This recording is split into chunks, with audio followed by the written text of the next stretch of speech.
बढ़ेंगे।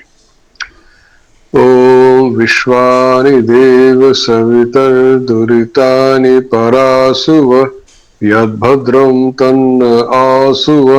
ओम यां मेधां देवगणाः पितरश्चोपासते तया मामद्य मेधयाग्ने मेधाविनं कुरु स्वाहा।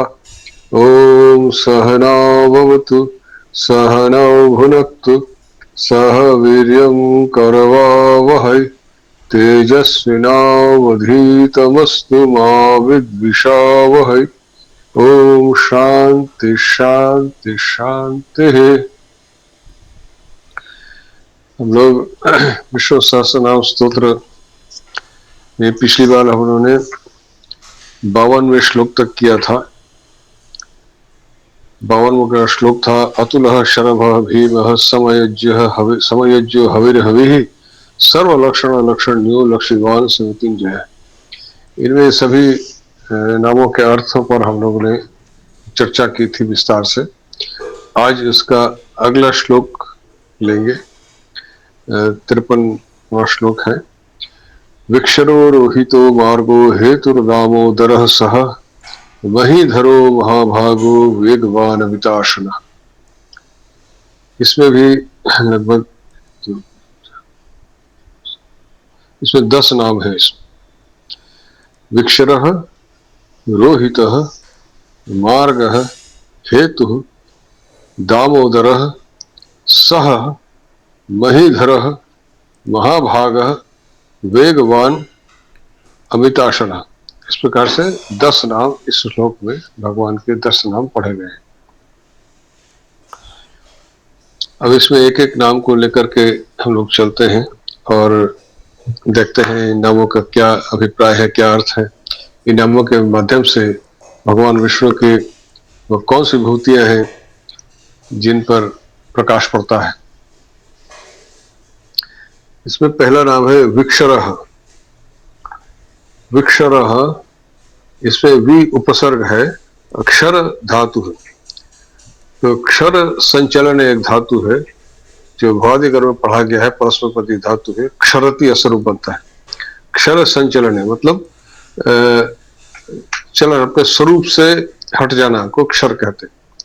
कि इसी से जैसे अक्षर शब्द भी इसी से बनता है, इसी धातु से बनता है, अपने स्वरूप से हट जाना।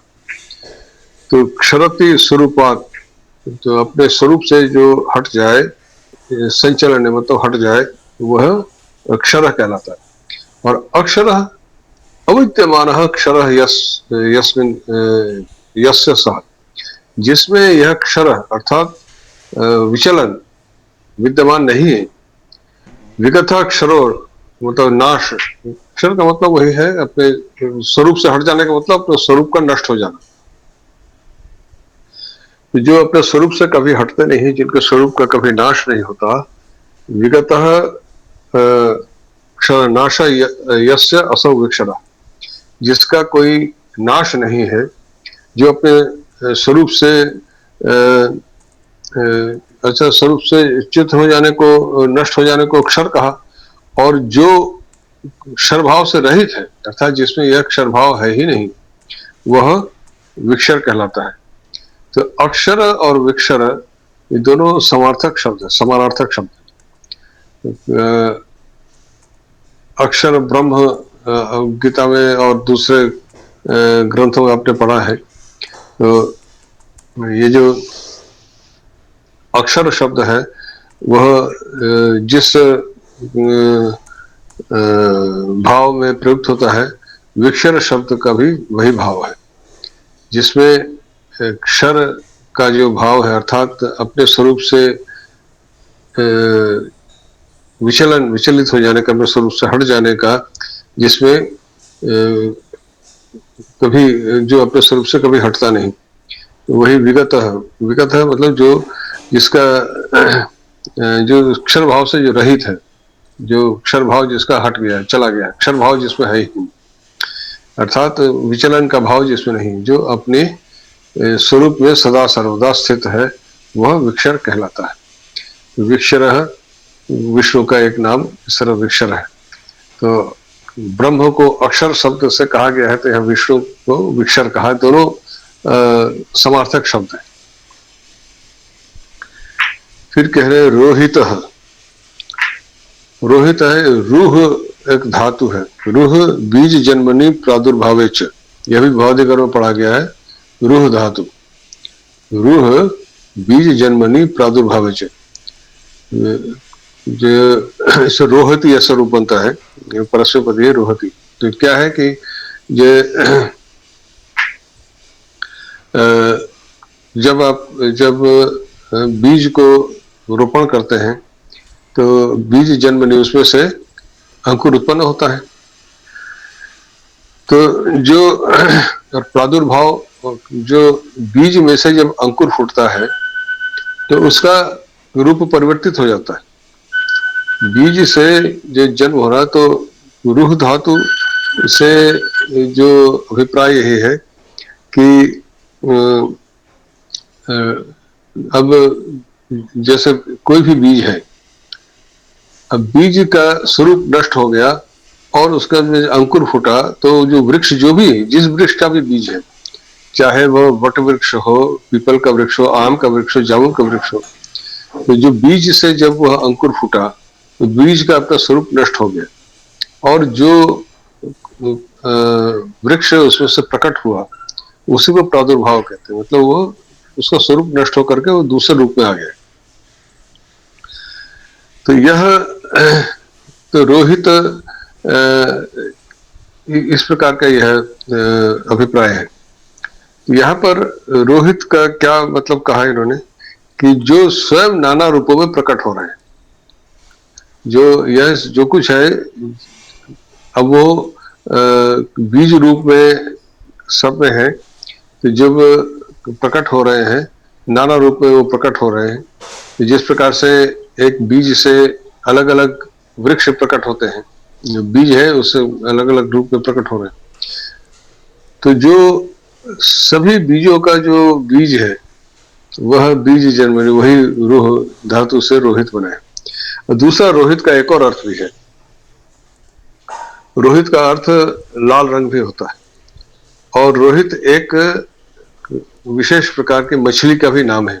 जैसे आप रोहू मछली के नाम से आपने सुना होगा, रोहू मछली, उसे भी वह रोहित, संस्कृत में उसी का नाम है रोहित। तो जब भगवान ने मत्स्य अवतार लिया था तो यही वह रोहित मत्स्य के रूप में ही उन्होंने अवतार लिया था। इसलिए रोहित मछली, रोहू मछली बहुत शुभ मानी जाती है। बंगाल में जो भी शुभ कार्य होता है उसमें ये रोहू मछली का प्रयोग होता है। और यह जैसे कोई विवाह इत्यादि होते हैं तब लड़के वालों की तरफ से रोहू मछली के मुंह में पान देकर के उसको लड़की वालों के यहाँ भेजा जाता है। ये सब जो शुभ लक्षण होते हैं ये रोहू मछली के साथ जुड़े हैं। बंगाल में ऐसी परंपराएं हैं, लोकाचार है। तो ये रोहित मछली के रूप में उन्होंने अवतार लिया था और मत्स्य अवतार में उन्होंने जिस प्रकार से जो वेदों को उद्धार किया था वह, तो वह यहाँ पर रोहित एक उसका भी अभिप्राय है। एक वह भी, इसलिए भी उनको रोहित कहा गया कि उन्होंने रोहित मत्स्य के रूप में मत्स्य अवतार धारण किया था और उस प्रकार से उन्होंने वेदों की रक्षा की थी। और दूसरा तो मैंने बताया है कि रूह धातु से जो उसका व्युत्पत्तिगत अर्थ है, उसका तात्विक अर्थ यही है कि वह सर्वत्र विभिन्न रूप से प्रकट हो रहे हैं। यह रोहित का तात्विक अर्थ है। और जो पौराणिक जो हम अवतारों के विषय में पढ़ते हैं वह भी एक अर्थ इसमें घटता है। फिर मार्ग है। मार्ग शब्द भी एक धातु है। मार्ग अन्वेषण संस्कारे च, ये चुरादिगर में यह धातु पढ़ा गया है। उभयपदी धातु है। मार्गयति, मार्गयते ऐसा रूप बनता है। मार्ग एक चुरादिगण में एक धातु है। मार्ग अन्वेषण संस्कारे च, अन्वेषण अर्थ में मार्ग एक धातु क्रियापद है। अब इसी से मार्ग यति इतर बनता है। तो अन्वेषण का क्या मतलब है कि जब भी किसी चीज को अन्वेषण किया है ना, मतलब उसको खोजा जाना।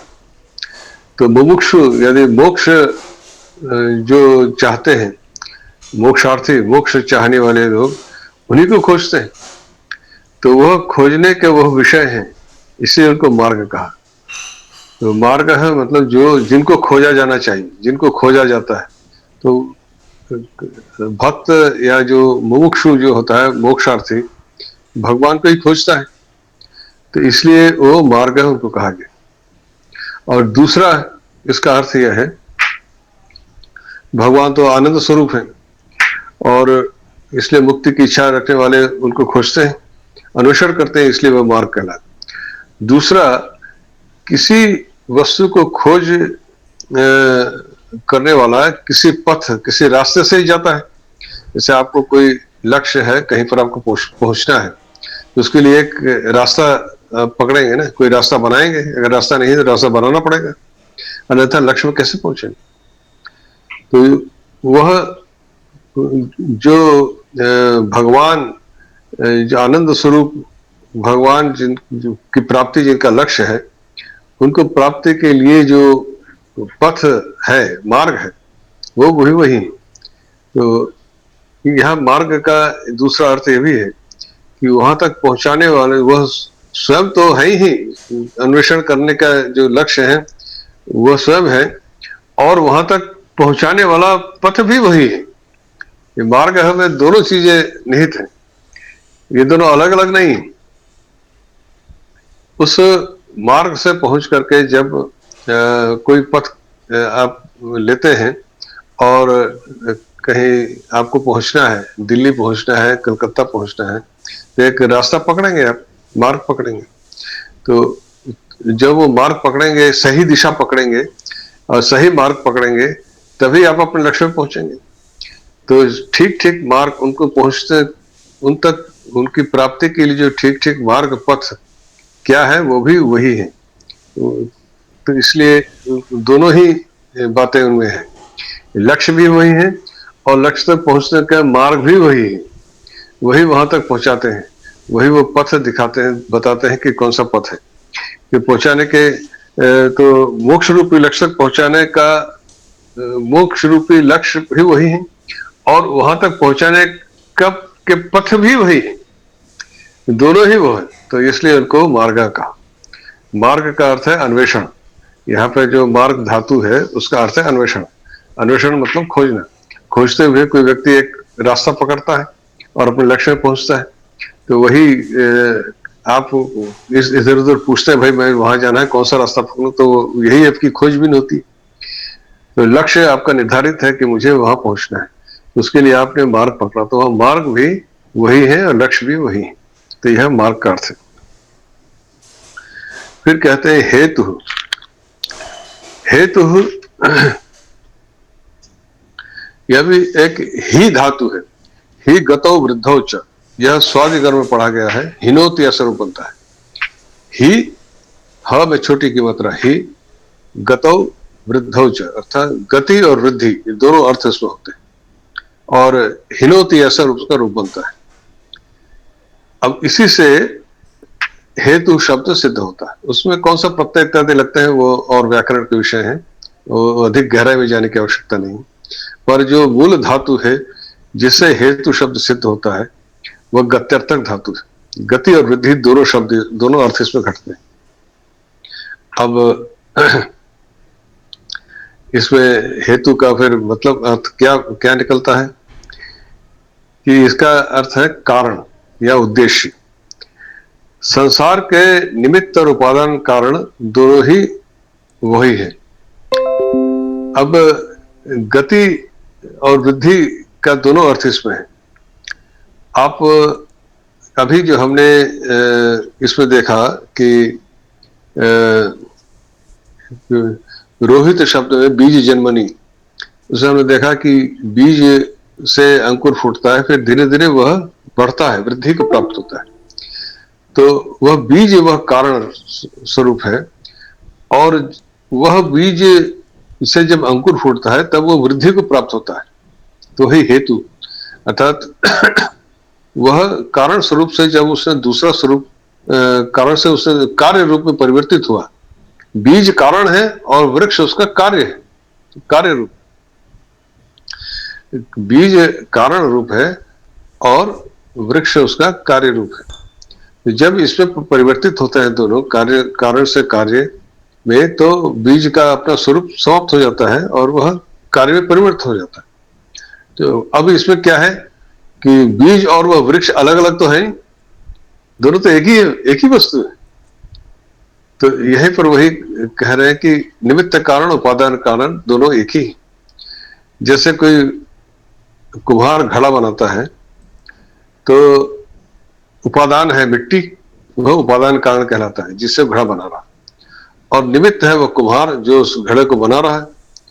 तो निमित्त और उपादान दोनों होंगे तभी किसी घड़े का निर्माण हो सकता है, अर्थात कुम्हार होगा और मिट्टी होगी तभी तो घड़े का निर्माण होगा।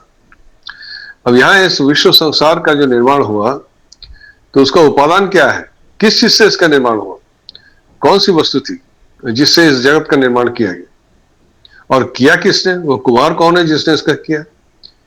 तो यह जटिल प्रश्न है कि जो कुम्हार घड़ा बनाएगा तो उसको मिट्टी चाहिए, तभी तो घड़ा बनेगा। एक ये विश्व प्रपंच की जो आकृति हमको सामने दिखती है, यह किस उपादान से बना है, वो उपादान आया कहां से और वो कैसे आया और किसने बनाया किसने।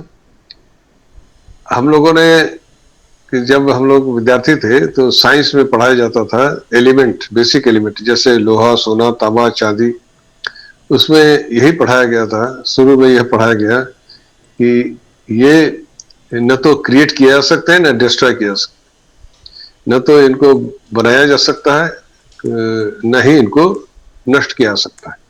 तो प्रश्न होता है कि आया कहां से, इसका उत्तर किसी के पास नहीं, किसी साइंटिस्ट के पास नहीं, ये आया कहां से। तो यह तो निमित्त कारण उपादान कारण दोनों ही वही है, वो स्वयं ही इस चीजों में परिवर्तित हुए। कहां से आए हैं इसका उत्तर किसी के पास नहीं। तो किस चीज से बने, कहां से बने, कैसे बने।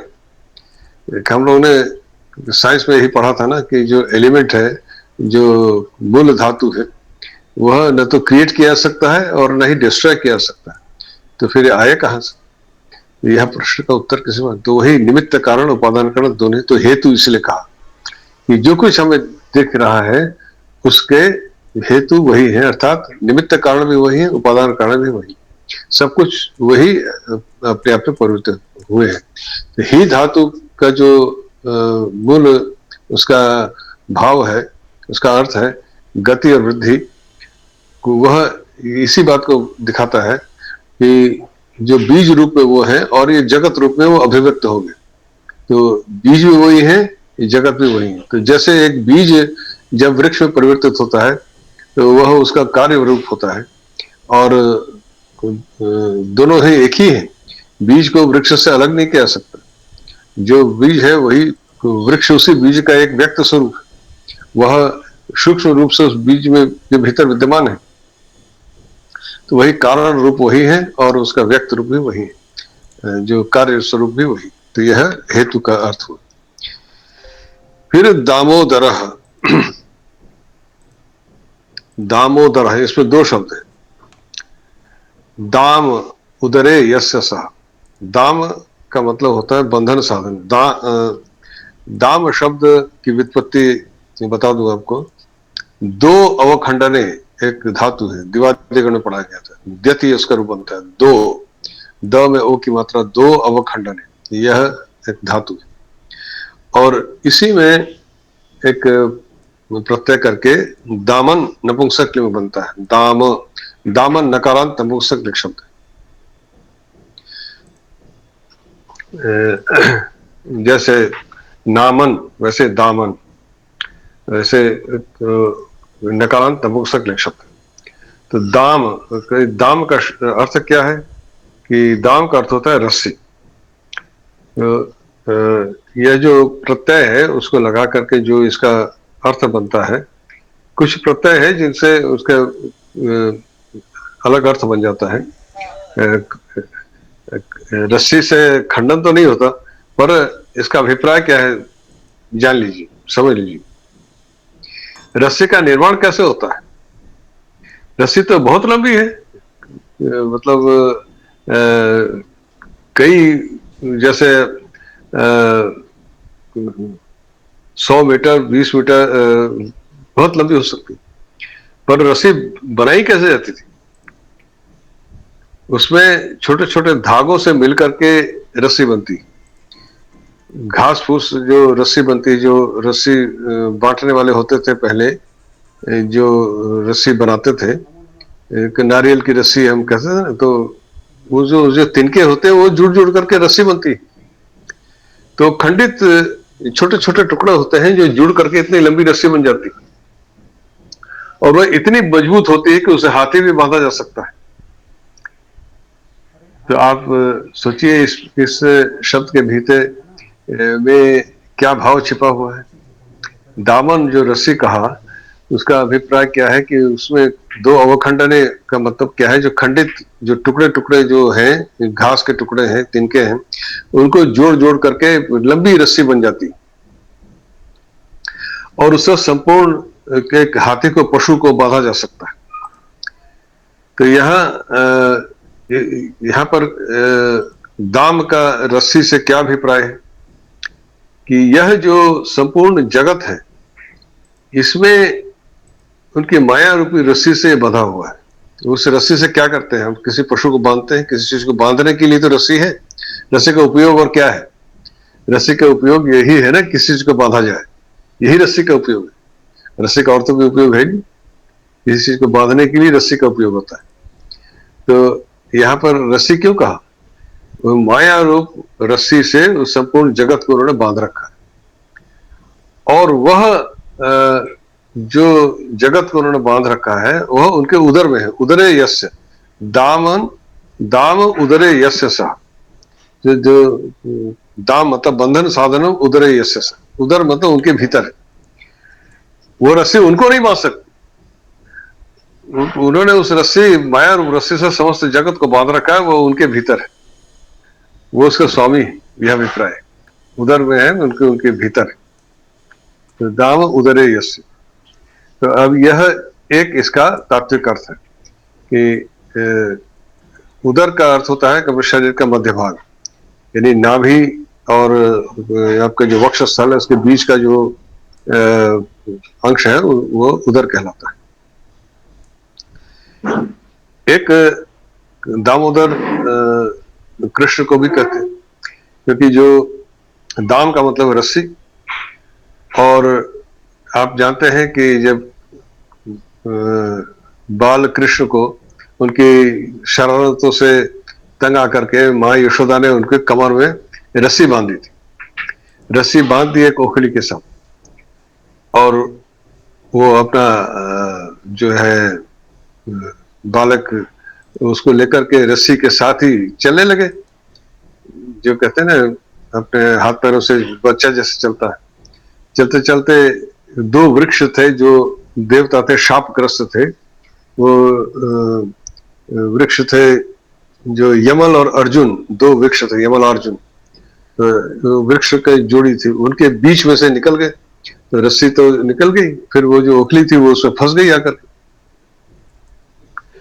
और जो उसमें फंस गई तो वो तो अपना चल रहे हैं, तो दोनों वृक्ष अपने जड़ से उखड़ गए और वो शाप मुक्त हो गए। तो रस्सी उनके कमर में, उदर में बांधी गई थी, इसलिए वो दामोदर कहला, दाम उदरे यशसा। तो यह भी एक नाम है भगवान का, इसलिए दामोदर कहना है। पर जो इसका तात्विक अर्थ है वह यह है कि उनका जो दाम का अर्थ है रस्सी, अर्थात तो माया रूप रस्सी से ये जगत जो है संपूर्ण जुड़ा हुआ, बधा हुआ है। और जो यह जगत में, और यह जगत भी एक समझ लीजिए कि जो तिनके तिनके जुड़ करके रस्सी बनती है, इस जगत में जितने भी हमें दिख रहे हैं सूर्य, चंद्र, ग्रह, नक्षत्र ये कहीं ना कहीं एक दूसरे से जुड़े हुए किसी प्रकार से। जो संसार में जितने भी जीव जगत हैं, पेड़ पौधे, नाना प्रकार के पेड़ पौधे, पशु पक्षी, यह एक दूसरे से जुड़े हुए हैं और हर एक का कोई ना कोई अपना उपयोग है। उस प्रकार से यह समस्त जगत की जो प्रपंच है क्रिया चल रही। तो यह जो जगत है इसको भी एक रस्सी का रूप माना जा सकता है कि यह पूर्ण एक वही उनकी माया है कि किस प्रकार से यह जुड़ा हुआ है, वो बंधा हुआ है उसमें, और वह उनके उदर में है, उनके भीतर समाहित, उनके भीतर है, सब कुछ उनके भीतर है। तो यह दामोदर का तात्विक अर्थ है। और दूसरा जो दामोदर का अर्थ मैंने बताया कि माँ यशोदा ने कृष्ण के उदर में जो रस्सी बांध दी थी और उस रस्सी को लेकर के वो चले और वो दो जो वृक्ष थे, यमन और अर्जुन वृक्ष, दोनों वृक्षों के बीच में से निकले तो वृक्ष में वो फंस गया जो जिसमें बांधा था, और वृक्ष उखड़ गए और वो देवता शाप मुक्त हो गए। तो यह इसलिए वो दामोदर कहलाए। यह दूसरा अर्थ। दोनों ही प्रकार के अर्थ इसमें चलते हैं। फिर और जो सब कुछ वही माया रूप रज्जु से सब बंधा हुआ है, वह उस विराट रूप विष्णु के उदर में निबद्ध है, उनके भीतर उदर में निबद्ध है, उन्हीं स्थित है। अब आया सह। सह शह मर्षण एक धातु है, मूर्धन्य श के बाद ह, शह मूर्धन्य श। ये मूर्धन्य श को दंत स आदेश हो जाता है। तो सह मर्षण का मतलब सहन करना। तो ये आत्मनेपदी धातु है, सहते ऐसा रूप बनता है, भौतिकरण में पढ़ा गया है। आत्मनेपदी धातु है, सहते ऐसा रूप बनता है, मतलब सहन करना। तो शह मर्षण धातु, शह मतलब जो इसमें शह मूल धातु में मूर्धन्य श है। आप धातु पाठ में अगर दंत स से ढूंढेगा तो नहीं मिलेगा, मूर्धन्य श में ढूंढना पड़ेगा, तब वहां शह ऐसा मिलेगा। वहां उसको दंत से आदेश होकर के सह आदेश होता है और सहते ऐसा रूप बनता है।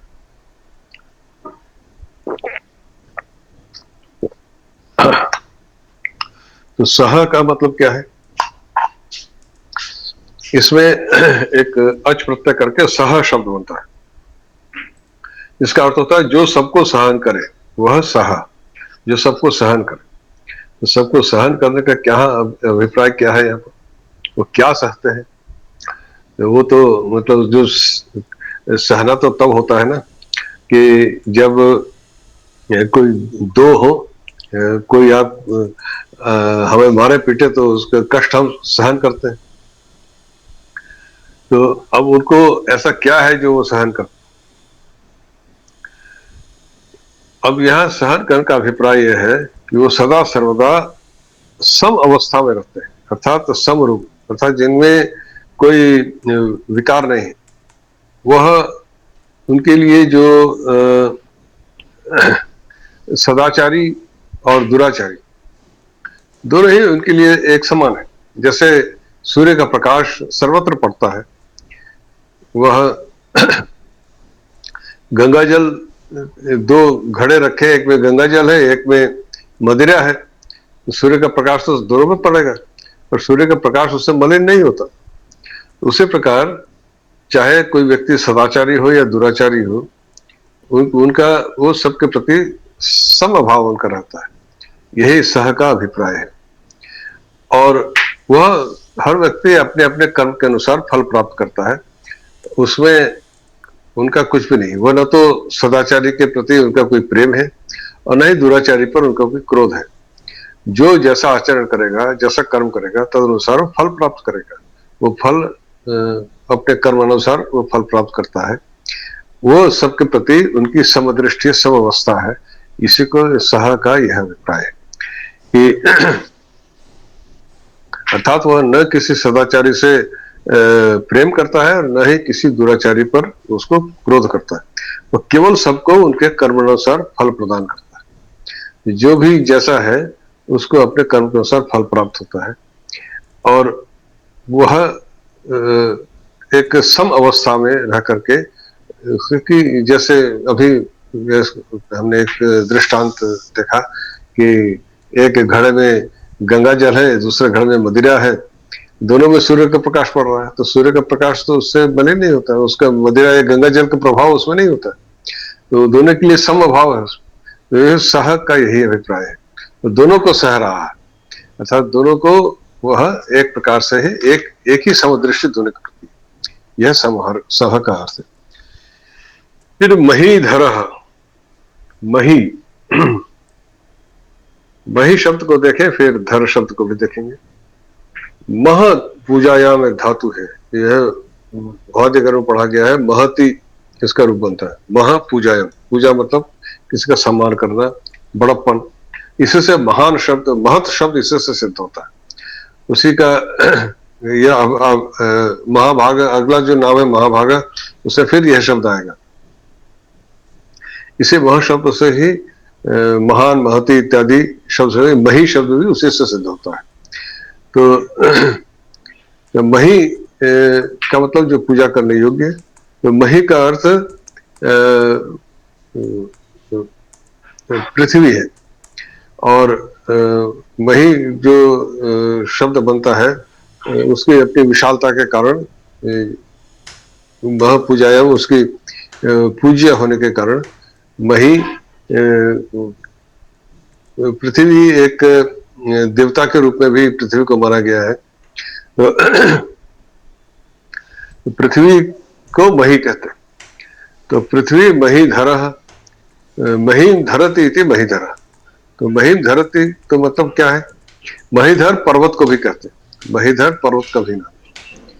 तो यहाँ पर यह भी अर्थ होता है कि पर्वत के रूप में जो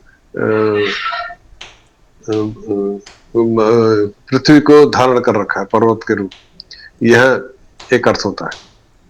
पर पर्वत तो पृथ्वी पर ही स्थित है, पर्वत कैसे पृथ्वी को धारण करेगा, पर महीधर अर्थ पर्वत के लिए भी प्रयुक्त होता है कि पर्वत के रूप में उससे पृथ्वी को धारण कर रखा है। पर इसका जो तात्विक अर्थ है उसमें हम प्रवेश करते हैं कि इसमें क्या अभिप्राय है। मही पृथ्वी को, पृथ्वी हम जानते हैं पृथ्वी अपने कक्ष पर घूम रही है, कोई भी वस्तु को रखने के लिए कोई आधार चाहिए, किसी वस्तु को कहीं पर रखा जा सकता है। हम भूमि पर खड़े हैं तो हमारे पैरों के नीचे भूमि है, हमारा आधार है, तभी हम वहां पर खड़े हो सकते हैं, अगर आधार नहीं है तो आप कहाँ खड़े हो सकते हैं। तो कोई भी वस्तु कहीं रखी जाएगी तो उसके लिए एक आधार चाहिए, तो उसी धरती का मतलब यही होता है कि हम अपनी भाषा में कहते हैं ना, कोई सामान लाया तो हम कहते हैं लो उसको वहां धर दो, धर दो का मतलब क्या है, वहां रख दो, अर्थात किसी चीज पर रखा जाएगा उसको। तो अपने देहाती भाषा में कहा जाता है तो वहां धर दो, तो धर देने का मतलब वही रख दो। तो किसी चीज में आधार चाहिए, कोई भी चीज रखने के लिए आधार चाहिए, तो पृथ्वी किस पर रखा हुआ, वहां तो कोई आधार है नहीं उसका, तो वही उसके आधार है। तो वो कह रहे हैं कि वही धर, पृथ्वी को उन्होंने धारण कर रखा है, आधार वही जो हमें दिखते नहीं, जो हम अपने इंद्रियों से उस आधार को देख नहीं सकते, पा नहीं सकते। तो पृथ्वी का आधार क्या है, हम लोग जो जीव जंतु यहाँ भ्रमण कर रहे हैं उनके पैरों के नीचे तो पृथ्वी रूपी आधार है। पृथ्वी का आधार कौन है, तो पृथ्वी का आधार वो है, वही महीधरा। तो यह महीधर का अर्थ है। दूसरा ये भी है कि जो पौराणिक एक अर्थ है कि आप जानते हैं कि वराह अवतार में भगवान ने जो पृथ्वी को अपने दांतों में लेकर के उद्धार किया था, हिरण्याक्ष जो पृथ्वी को लेकर के समुद्र छुपा, ये जो विष्णु पुराण में जो कथाएं आती, तो उन्होंने वराह अवतार लेकर के पृथ्वी को अपने दांतों में लिया और उसको बाहर निकालने उद्धार किया। तो वही धरा, तो पृथ्वी को उन्होंने इस प्रकार से धारण किया। तो वराह अवतार के जो आपके मूर्तियां आपको मंदिरों में मिलती हैं, वहां आप देखेंगे कि वराह अवतार के साथ में उनके जो बाई तरफ पृथ्वी को भी उन्होंने धारण कर रखा है, और यह एक पौराणिक आख्यान के अनुसार यह अर्थ है महीधर का। और दूसरा जो तात्विक अर्थ है वह यही है कि वही पृथ्वी है, उसका आधार क्या है, वो कहाँ पर टिका हुआ है, उसको टिकाने वाले भगवान विष्णु ही है, वही है, उन्हीं के पास, उन्हीं वही उनके आधार है, इसलिए उनको महीधर कहा गया। और इस प्रकार से केवल पृथ्वी नहीं, वो तो सभी के आधार है। सूर्य आते जो जितने नक्षत्र हैं जो आकाश में हैं, तो उनका आधार कहाँ है, वही। तो महीधर कहने का मतलब यहाँ पर पृथ्वी से है, अभिप्राय वही है कि जितने भी यह हमें दिखते हैं, जो हमारे पैरों के नीचे को आधार है, पर ये जो संपूर्ण आकाश में जो कुछ है, उनका आधार क्या है, वही है उनके आधार। फिर महाभागः, यहाँ पर भी महाशब्द आया, महान भागः अस्य इति महाभागः, यह भी वही मह धातु से महाशब्द, महान शब्द है। महत शब्द का पुल्लिंग में महान बनता है और स्त्रीलिंग में महती, तो उसी महान शब्द में महान भागः यस्य सः महाभागः। तो भाग शब्द को भी समझे, महान शब्द तो हमने जाना मह धातु से बना, मतलब बहुत विशाल, बहुत बड़ा, और भाग भज धातु से बनता है, भज सेवाया, भज सेवाया मतलब जैसे भक्ति भजन इत्यादि शब्द उसी से बने, सेवा अर्थ में भज सेवाया। और उसमें और उसी के और भी अर्थ होते हैं। भाग, भाग विभाग हम कहते हैं कि हम किसी को बंटवारा कर देने को भाग भाग करना कहते हैं, किसी चीज को अलग अलग कर देना, है ना, कि इसको आपने कहते हैं ना दो भाग कर दिए, अर्थात दो हिस्सों में बांट देना, तो हिस्सा जिससे कहते हैं ना वह भाग, तुम्हारे भाग में ये आया, तो यह भाग का यह दूसरा अर्थ। यहाँ पर यही अभिप्राय है कि भाग, और वह तो एक है, उनका वो विभक्त कैसे हो सकते हैं, विभक्त शब्द भी इसी से बना, इसी भज धातु से बना। विभक्त मतलब अलग अलग करना, विभाजन विभक्त इत्यादि, विभाजन शब्द इसी भज धातु से बनता है। विभाजन मतलब किसी चीज को अलग अलग कर देना। तो यह तो अब जो एक है उसका विभाजन कैसे हो सकता है, तो महाभाग कहते हैं जो महान जिसके भाग है, विभाग है, तो क्या है कि वो तो एक ही है, पर यह आकाश वायु इत्यादि के रूप में उनके महान भाग, अलग अलग भाग उनके दिखते हैं। यह आकाश अंतरिक्ष हमको दिखता है, यह आकाश एक तत्व है जो सर्वत्र छाया हुआ है, जिसका कोई सीमा परिसीमा नहीं। तो महान, तो आकाश आदि जैसे भाग के रूप में वो हमें दिखते हैं, जो वह तो एक है परंतु उनके महान भाग, मतलब वो जो आकाश आदि उनके सबसे बड़े जो भाग हैं वो है। तो महान भाग का यही अर्थ है कि इनका वो एक होते हुए भी वह एक भाग के रूप में हमें दिखते हैं। इसी आकाश में दूसरी चीजें भी स्थित है, यहाँ पे जितने ग्रह नक्षत्र इत्यादि हैं, चंद्र सूर्य इत्यादि पृथ्वी, ये सब तो आकाश में ही स्थित है। तो आकाश एक भाग है, बाकी ये सब ये भाग है, अलग अलग भागों में वो हमें दिखते हैं। यह महान भाग इनका है, मतलब इतने बड़े, और ये भागों का कोई महान क्यों कहा कि ये इतने बड़े हैं कि इनके कोई आप माप नहीं सकते, इनको आप जान नहीं सकते कि कहाँ तक इनका फैलाव है और कितना बड़ा है। भाग तो है, पर वो भाग कितना है, कितना बड़ा है, इसलिए महान कहा कि उसका आप कोई सीमा परिसीमन नहीं कर सकते, उसको आप माप नहीं सकते, इसलिए महान भाग रूप में वो एक है, फिर भी अलग अलग विभक्त हुए वो दिखते हैं, इसलिए महाभागा। बड़े बड़े महान भागों में वो विभक्त हुए से दिखते हैं, प्रतीत होते हैं, इसलिए महाभागा का। और फिर कह रहे हैं वेगवान, वेगवान शब्द यहाँ पर उसी प्रकार से वेग शब्द को पहले समझे तो वेगवान उसी से सिद्ध होता है। तो ओ विजी एक धातु है, ओ विजी, भय चलनयो, यह तुदादिगण में पढ़ा गया है। विजयते उद उपसर्ग साथ उद्वेग इत्यादि आपने शब्द पढ़ा है ना। भय और चलन, मतलब भय भी है चलन भी है, इधर उधर हटना। तो वेग का यही अभिप्राय है कि किसी, तो इसी विज धातु से प्रत्यय करके वेग शब्द बनता है। उसका अर्थ होता है प्रवाह या गति, बहुत तेज गति, मतलब बलपूर्वक शीघ्र चलने को वेग कहते हैं। जैसे घोड़ा, हम कहते हैं घोड़ा बड़े वेग से दौड़ रहा, अर्थात वो बलपूर्वक तेजी से जब चलता है तब उसको वेग कहते हैं। वेग है बलपूर्वक तेजी से चलना। तो कह रहे कि और वेगवान एक मतु प्रत्यय है, जिसे कहते हैं, जैसे हमें कहते हैं धनवान, धन जिसमें है उस धनवान, बल जिसमें है वो बलवान, तो वेग जिसमें है वो वेगवान, जिसमें वेग है वो वेगवान। तो भगवान में कैसा कौन सा वेग है जो उनको वेगवान कहा? इसके लिए कहते भगवान तीव्र गति वाले हैं। तो कैसे तीव्र गति वाले? तीव्र गति जिसमें है वह वेगवान हो। तो तीव्र गति का यहाँ क्या अभिप्राय है? तो ईशोपनिषद में चौथा मंत्र है ईशोपनिषद का, अनेजदेकम मनसो जवीयो नैनदेवा आपनुवन पूर्व वर्षक। अनेजत, अनेजत एकम मनसः जवीय। अनेजत, एजत मने चलना, और न एजत मने न चलना।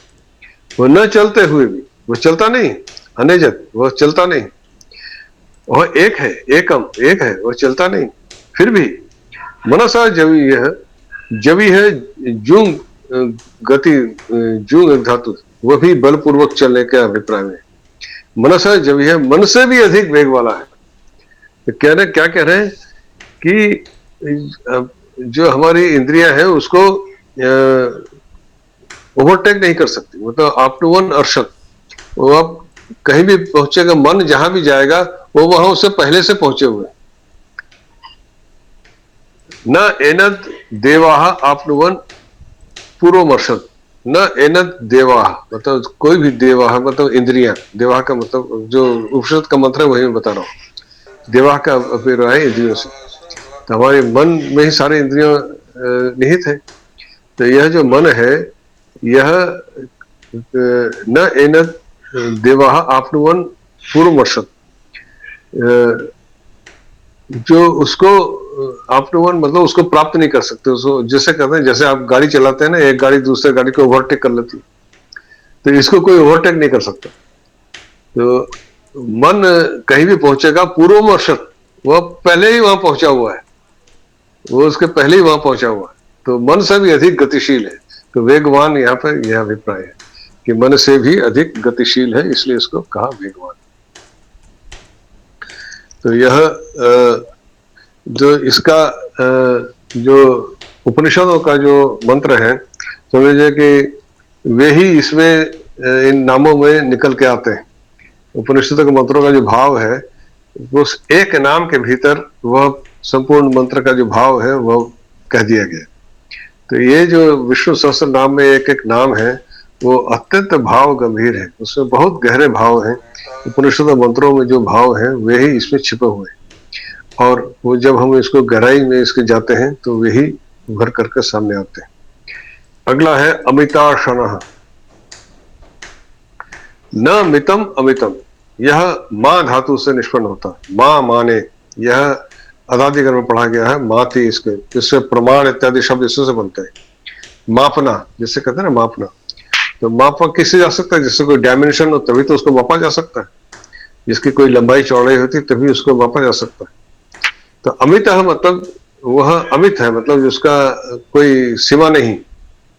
तो अमिताशण, और दूसरा है अशण, यह अश धातु से मां से ही तब प्रत्यय मितः बनता है, और अमितः मतलब जिसका कोई माप या यत्ता ना हो वह अमितः।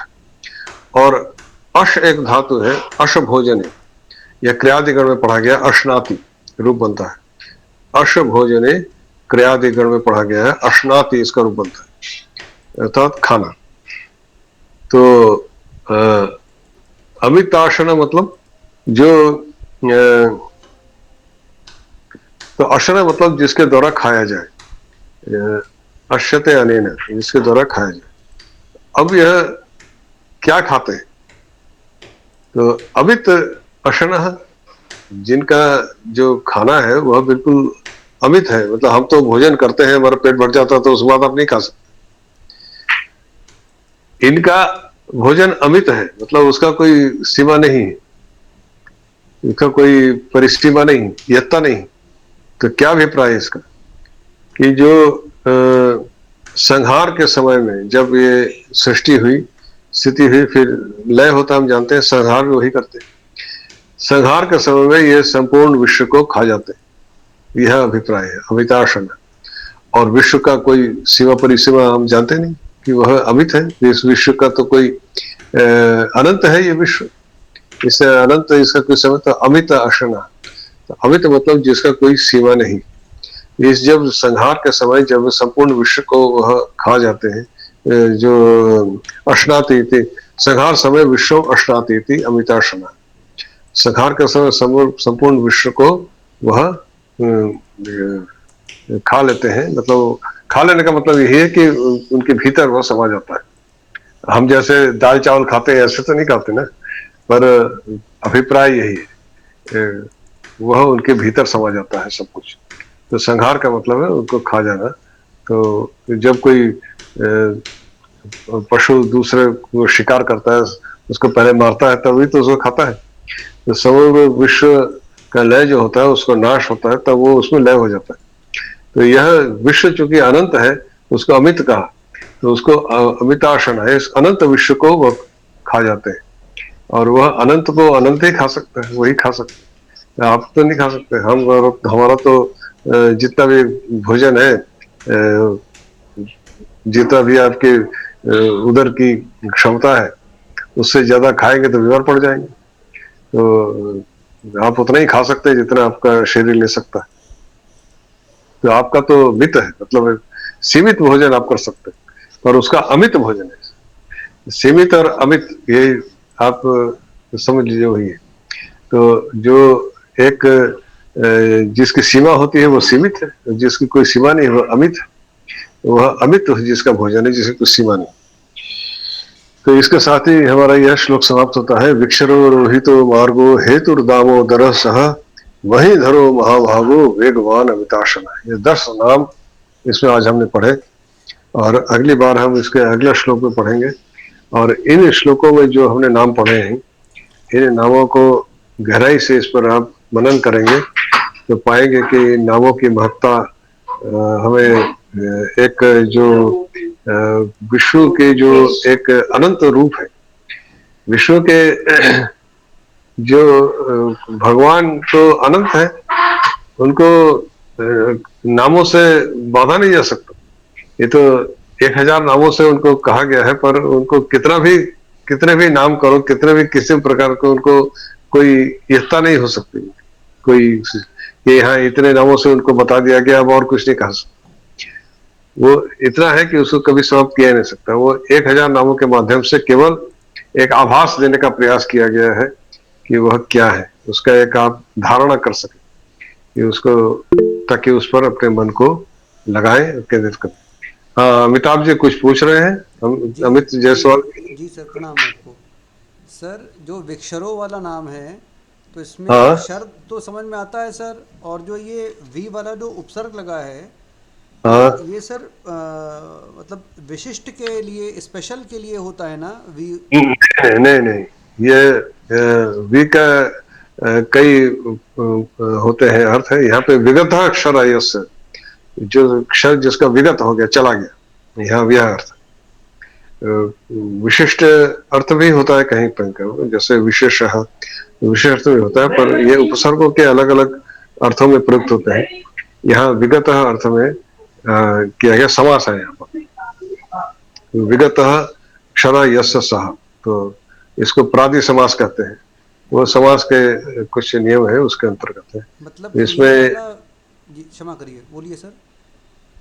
ये मैं यही कह रहा हूँ कि यहाँ विगत क्षरा यस्य, जैसे प्र उपसर्ग है, उसका एक प्रकृष्ट अर्थ भी होता है।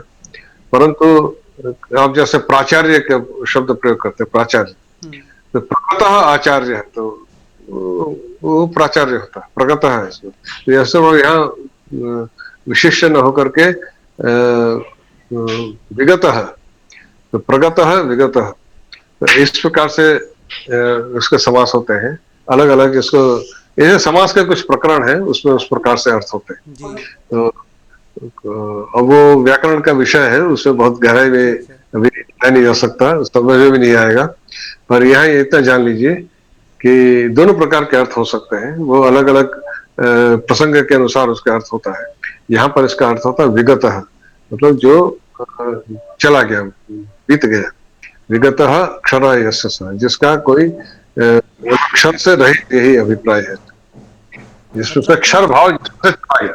जी वो समास का नाम क्या है गुरुजी? सर, इसका क्या मतलब ये सर, एक सेकंड प्लीज। समास, समास का नाम, अक्षरा समास का नाम। प्रादि समास, प्रादि तत्पुरुष का एक भाग है, प्रादि। सर इसका मतलब ये Thank हो you. गया कि ये विक्षरो जो नाम है, ये इफेक्टिवली जो अक्षर है उसी के शब्द के बराबर हो गया ये। हाँ बिल्कुल बिल्कुल, अक्षर और विक्षर समानार्थक शब्द। ठीक सर, ठीक, धन्यवाद सर। ठीक, चलिए आज इतना ही। माधुरी शांति पाठ कीजिए। जी आचार्य, शांति पाठ। ओम द्यौः शान्तिरन्तरिक्षगो शान्तिः, पृथिवी शान्तिरापः शान्तिरोषधयः शान्तिः, वनस्पतयः शान्तिर्विश्वे देवाः शान्तिर्ब्रह्म शान्तिः, सर्वगुण शान्तिः शान्तिरेव शान्तिः, सामा शान्तिरेधि। ओम शांति शांति शांति। नमो नमः आचार्य, नमो धन्यवाद। नमः, नमो नमः, नमो नमः। नमो नमः आचार्य, धन्यवाद। राम राम। नमो नमः आचार्य, धन्यवाद।